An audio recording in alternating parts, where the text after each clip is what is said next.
Hey everyone, welcome to a wonderful, hot, steamy day in Michigan. Yeah, actually it's hot and steamy. It's not something that normally happens in Michigan, but thought I'd come out, get a little fresh air, and let's talk about albums that suck. I mean, have you ever you bought an album or you heard it? You heard maybe just on the radio or something, you go, God, that just stinks.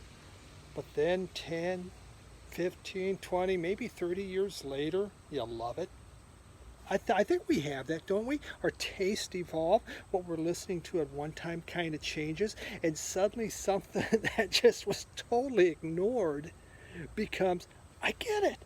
You know, the light, bing, the light bulb goes on. You go, hey, hey, hey, all right. I understand what's happening here. So I want to show you 10 albums that I thought sucked, or 10 groups. I guess it was more like 10 groups that I thought sucked and I didn't get it. And now I absolutely love them. Maybe not, there's some I like better, but let's show you.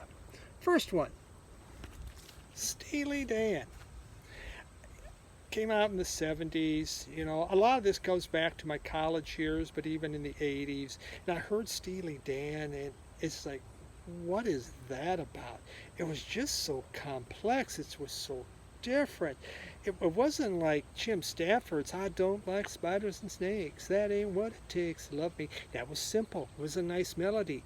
These guys were all over the place. What I found, and when CDs came around, so in the 90s, with the advent really of CDs, especially cheaper ones, I looked at certain groups and I bought their complete discography and CDs to try to understand the music. Steely Dan was one that I went out and I did that with. It wasn't until I got into jazz, though, that I began to really understand the complexities that was behind Steely Dan.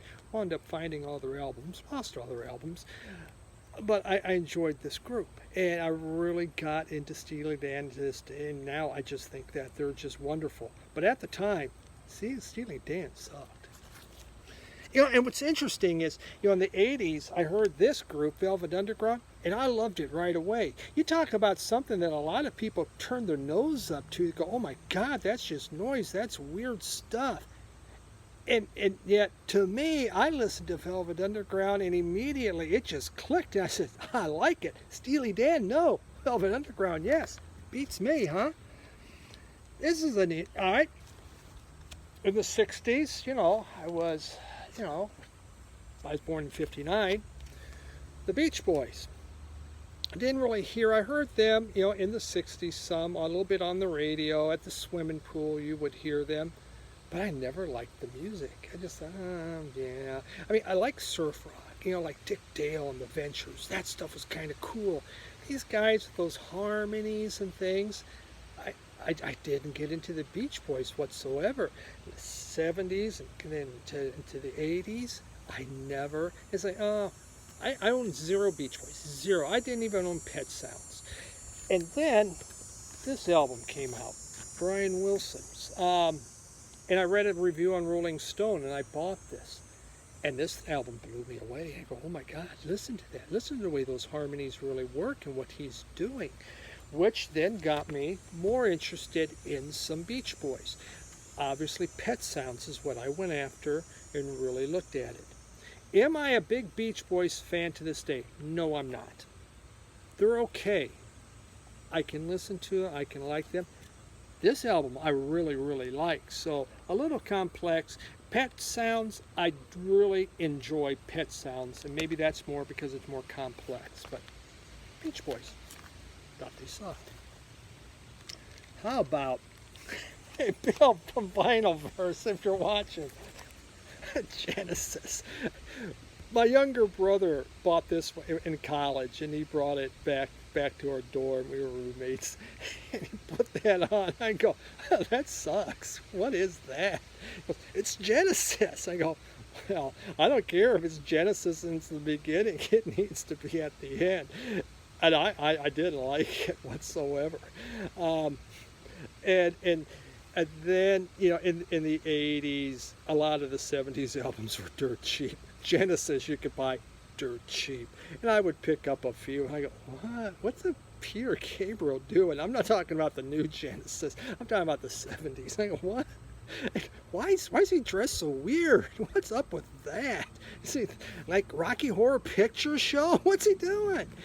Uh, and then and never really got into them until much later. But this was really the first album I eventually liked.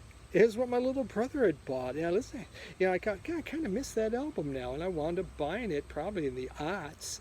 And then CDs, I was buying more. I was buying more of the Phil Collins, some of the Genesis, but it got too little syrupy, and I began to look back. Actually, the Peter Gabriel solo stuff I really did like a lot, but I've gone back and I've listened to more Genesis, and I like them a lot better. Are they great? To me, they're still not like the top of the list. And Bill from Vinylverse just unsubbed me now. But I learned to appreciate them a lot more. But man, when this came out, I just thought, what a crappy group. And yet, when I heard something like this, Suicide, I thought this is just outstanding. I mean, listen to that noise and the droning. It's how we hear things and how we pick stuff up. These close harmonies and these oohs and these ahs weren't jumping at me, but all of a sudden you get this electronic noise going on. I'm just going, yeah, man, I really like that. So let's talk about close harmonies. I thought these guys sucked. I mean, what the... Oh my, so boring. So like, oh la la la. It's sweet Judy Blue Eyes or whatever. And when I got, growing up, I never really heard Cosby, Stills, Nash and Young. I knew of it, but I didn't know their music. When I got into college, I got FM radio. These guys were all over FM radio. I mean, all the time on FM radio. It didn't connect with me whatsoever. This now, we were into, the Talking Heads, Gary Newman phase of life, which just wasn't anything like this. Now, I began to like these better due to this album. And they had this super, like a 1 minute and 50-second song, just a song before I go. And I always played that late at night. And to this day, it's still like a midnight song to me. But I really, really liked that one.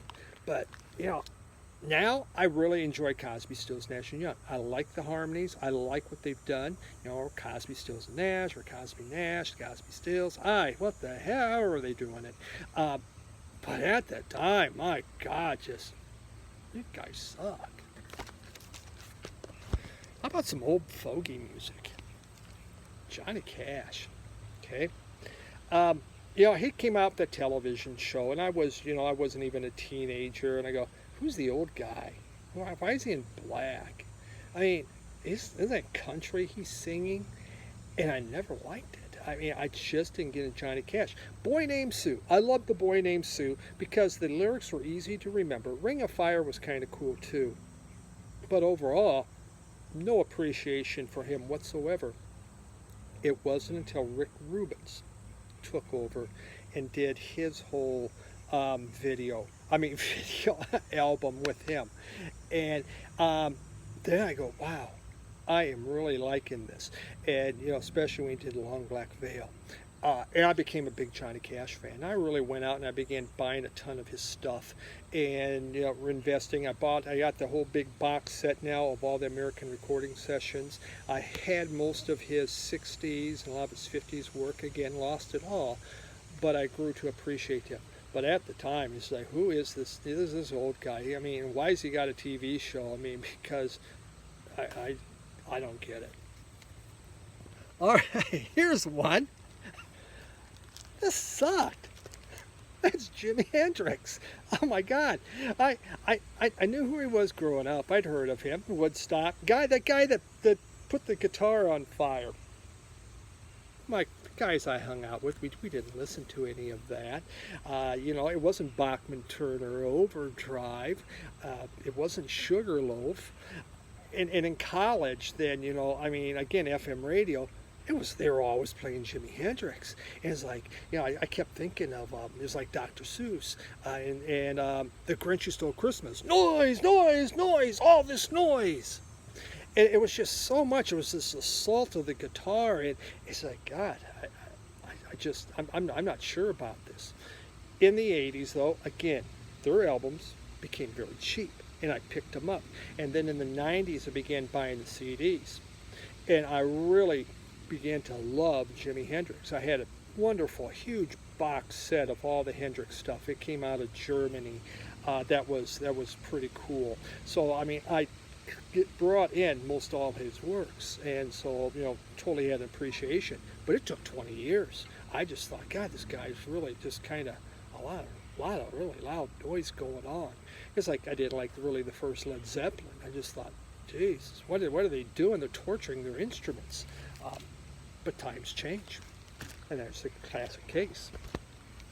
All right, growing up as a teenager in the 70s, this poster was on almost every kid's bedroom wall, boy, including girls, except mine. I couldn't stand Linda Ronstadt. I hated her voice. I didn't like anything about it. I wouldn't buy any of her albums whatsoever. I mean, I just thought, oh my God. I mean, she didn't connect. The song Blue Bayou just about drove me to put a gun in my mouth. I mean, I just say, if that had to come on one more time, I swear to God, I'm killing myself. Couldn't stand that song. And it just soured me to all of Linda Ronstadt music.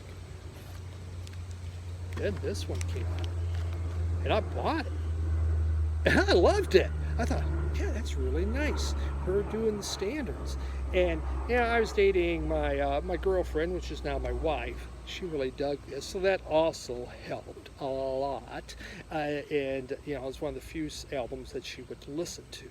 So, but I still never liked this. And it probably wasn't until the aughts, and even to the teens, where I began to listen to Linda Ronstadt, the other stuff. And I really, had a love for it. For instance, like Trio, I absolutely loved this one. The stuff she did of the Spanish songs, loved it. So I went back, and what's kind of amazing, after the flood, Linda Ronstadt, almost all her stuff never got touched. Read her biography. I just saw the movie. I really have an extreme appreciation for her now. Here's an album I didn't get. Love. It's like, huh? I don't understand it. No way was I going to buy that, man. That thing really sucked. You can't dance to it. You can't hum it. You can't sing to it. It did not connect. And music's that way, isn't it? It has to connect.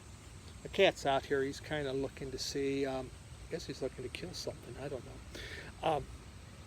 It just didn't, and that happens to a lot of albums. And I think sometimes, as we get older, we have to go back and we have to review these albums that didn't connect and try them once again. And that's what I've done. That's what I did with this. And suddenly it was one of those, oh, now I get it. Big Star. First time, I bought Big Star C. I bought, it was a double CD set of the first two albums, because all I'd heard about was this great stuff about Big Star, and I put it on, and I go, well, I'm not getting it. I'm not digging this whatsoever. I put that CD away. And it wasn't until maybe 10 years later I played that again, and I go, holy crap, is this good? Because we change with time. And I think the biggest thing as music lovers is we need to keep evolving and looking at things and trying different things. And Love's a classic example, which now I love. But let me tell you, when it came out, it sucked. Hey, why not? You know what? I'm hating all these classics, right? So let's just keep going. The Doors. Oh my God. Talk about dark. It's just dreary. Personally, Jim Morrison, I just thought, that guy's a mess. I mean, what is with him? Is he nuts or something? I was really small, and in little town Nebraska, Jim Morrison was way out there. The problem with their music to me, and when I got into college, I didn't like it whatsoever. I hated that organ. I mean, I just like, God, what's with that? Why is that organ always playing like that? I mean, it was kind of depressing to me. And then songs like The End is like, God, that's really depressing. I just found no sense of love to this music. With the advent of CDs, I bought everything they had on CD to listen to it, to study it. Let me tell you, I love to study music. I love to just kind of figure out, why is this so important? And eventually I began to enjoy the CDs. And this one, you know what? I played this the other night, and it was very, very good. I really enjoyed it. I'll talk more about it on one of my shows. Thank you, Tino. But it took me many years to connect to the Doors, because it wasn't something. I gravitate more toward joyful music. No, I'm listening to Suicide and Velvet Underground, so okay, I speak with forked tongue. But overall, I kind of like the happier stuff, I think. One final one for 10. Let's pull this one out. I want to get the right one. The Band. Oh my God. Talk about old-timey when I first heard this. Again, that organ. What's with the organ? Is that an accordion I hear going on? Who plays an accordion in rock? I mean, my God, Donna Summers doesn't use that. You know, I don't hear that in the Village People. And I just, to me, the band was so old-timey. And, you know, and when I was in college, that's what old people listened to. You know, it wasn't the music. It wasn't new wave. Nothing to do with new wave. And I had zero appreciation for it. Began buying the CDs once again in the aughts and began listening. And then suddenly, it really began connecting. You know, again, their version of The Long Black Veil, of The Weight, all these songs I began to enjoy and really, really like what I was hearing. I liked it so much so that I bought the freaking band box set to get everything. I had a wonderful CD box set from the band that got washed away, obviously. But I had to get the band back in my life again, because it's been such a great group to me, especially the first couple albums. So, maybe I should turn it this way. So now this really, you know, this music connected. And it really came about, you know, again, I was listening to Johnny Cash suddenly in the 90s. I connected with it finally. Same with the band. I suddenly, it hit me. And I thought, okay, you know, I'm now in my 30s. I don't need, you know, there's a lot of stuff I used to listen to that maybe doesn't connect as much. This does. And I really enjoy it. So, but man, in college, take that piece of crap off the turntable. What is wrong with you? Put some Van Halen on, some Kiss. What in the hell is wrong with you? But now I could listen to the band all day long. So there you go. That's 10 groups. 10 groups that sucked when I first listened to them. But through time, suddenly I find much more enjoyment. And now I enjoy listening to them. It happens with all of us. And the best thing I can tell anybody that really gets into music and they ask about why I listen to all this is you just got to go back. You got to keep revisiting things and listen to again with new ears. And your new ears tend to pick up things, and suddenly we find something that was just god-awful is now wonderful. So thanks for hanging out with me for this little midweek chat. I really do appreciate it. Cat's over there. He's sunning himself out here. He just didn't want to say hi. I'll say goodbye for you. Everyone have a great day. Bye.